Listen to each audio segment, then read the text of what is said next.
सोनू बहुत खुश था। दोस्तों के साथ बस ट्रिप, शहर से भागने का मौका। हंसी की आवाजें गूंज रही थीं, म्यूजिक बज रहा था, धूप खिली हुई थी। अचानक बस जोर से ब्रेक लगाकर रुकी। ड्राइवर ने बताया पंक्चर हो गया। सोनू और उसके दोस्त बस से उतर गए, टांगे सीधी करने के लिए। वे सड़क से दूर घने जंगल में चले गए। समय कैसे बीत गया पता ही नहीं चला। जब वे वापस आए तो बस गायब थी। घबराहट होने लगी। फोन पर कोई सिग्नल नहीं, सभ्यता का कोई निशान नहीं। वे फंस गए थे। उन्होंने सड़क पर चलने का फैसला किया। उम्मीद थी कि कोई मदद मिल जाएगी। जैसे जैसे वे चलते गए, जंगल और अंधेरा होता गया। हवा में गीली मिट्टी और अनजान खतरों की गंध भर गई। हंसी गायब हो गई थी। उसकी जगह एक तनाव भरी चुप्पी ने ले ली थी। पीछे चल रहा सोनू एक जड़ से ठोकर खाकर गिर गया। उसका टखना मुड़ गया। जैसे ही उसके दोस्त उसकी मदद करने दौड़े, पेड़ों से एक आकृति निकली। एक जवान लड़की जिसके चेहरे पर गुस्से और डर का अजीब सा मिश्रण था। वापस जाओ, ये रास्ता श्रापित है।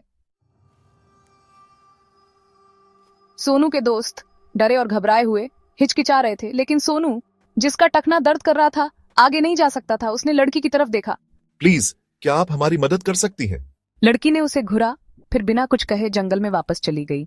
चलो, उसके दोस्तों ने उसे खींचते हुए कहा, लेकिन लड़की की आंखों में कुछ ऐसा था जिसने सोनू को बांधे रखा। उसने अपने दोस्तों को झटक दिया और लड़की के पीछे पीछे लंगड़ाते हुए चला गया। रास्ता संकरा था, पेड़ पास पास थे। उनकी शाखाएं कंकाल की उंगलियों की तरह उसे पकड़ने के लिए फैली हुई थीं। उसने लड़की को आवाज दी, लेकिन उसने कोई जवाब नहीं दिया। जब उसे लगा कि वो उसे खो चुका है, तो उसने उसे देखा। वो एक छोटी सी जर्जर चाय की दुकान के बाहर एक टूटी हुई बेंच पर बैठी थी। भटक गए हो क्या?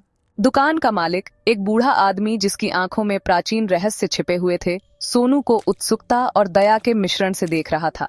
सोनू ने सिर हिलाया। उसकी निगाहें लड़की पर टिकी हुई थीं। उसने अभी भी उसकी तरफ नहीं देखा था।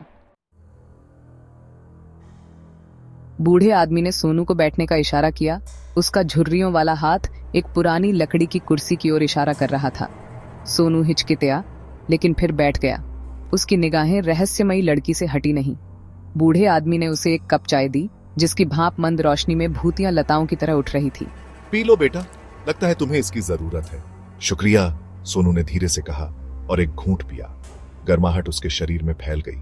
उसके टखने के दर्द को कुछ देर के लिए कम कर दिया। लड़की ने आखिरकार उसकी तरफ देखा। उसकी आंखें एक ऐसे गम से भरी थीं जो इतनी छोटी उम्र के किसी व्यक्ति के लिए बहुत गहरी लग रही थी। तुम्हें यहाँ नहीं होना चाहिए, उसने धीरे से कहा। ये जगह सुरक्षित नहीं है। क्यों? इस जगह में क्या गलत है? सोनू ने पूछा। उसके डर के बावजूद उसकी उत्सुकता बढ़ गई थी। ये एक पुरानी कहानी है, दुकानदार ने बीच में कहा। खोई हुई आत्माओं और बेचैन आत्माओं की कहानी। लेकिन बेहतर है कि तुम ज्यादा न जानो। कभी कभी अनजान रहना ही एक तरह की सुरक्षा होती है। सोनू कांप गया, ठंड से नहीं बल्कि बूढ़े आदमी के शब्दों के भार से। उसने लड़की की तरफ देखा, कुछ आश्वासन की उम्मीद में, लेकिन उसके चेहरे का भाव पढ़ पाना मुश्किल था। रात होते होते और हवा ठंडी होने के साथ सोनू जानता था कि उन्हें आश्रय ढूंढना होगा। बूढ़े आदमी ने उन्हें सड़क के नीचे एक छोटे से होटल की ओर इशारा किया। वहां एक जगह है जहां तुम रुक सकते हो, उसने कहा। कुछ खास नहीं है, लेकिन ये तुम्हें रात भर सुरक्षित रखेगा। सोनू और उसके दोस्तों ने बूढ़े आदमी को धन्यवाद दिया और होटल की ओर चल दिए। इमारत पुरानी और जर्जर थी, लेकिन उनकी मुसीबत के बाद ये एक सुकून देने वाला दृश्य था। स्वागत है, रिसेप्शनिस्ट ने थके हुए मुस्कान के साथ उनका स्वागत किया। लगता है आपका दिन खराब गया है। आपको अंदाजा भी नहीं है, सोनू ने जवाब दिया। चेक इन करते ही उसे राहत मिली। जैसे ही वे अपने कमरों में बस गए, दिन की घटनाएं सोनू के दिमाग में बार बार घूम रही थीं। रहस्यमयी लड़की, बूढ़े आदमी की चेतावनियां, भयानक जंगल।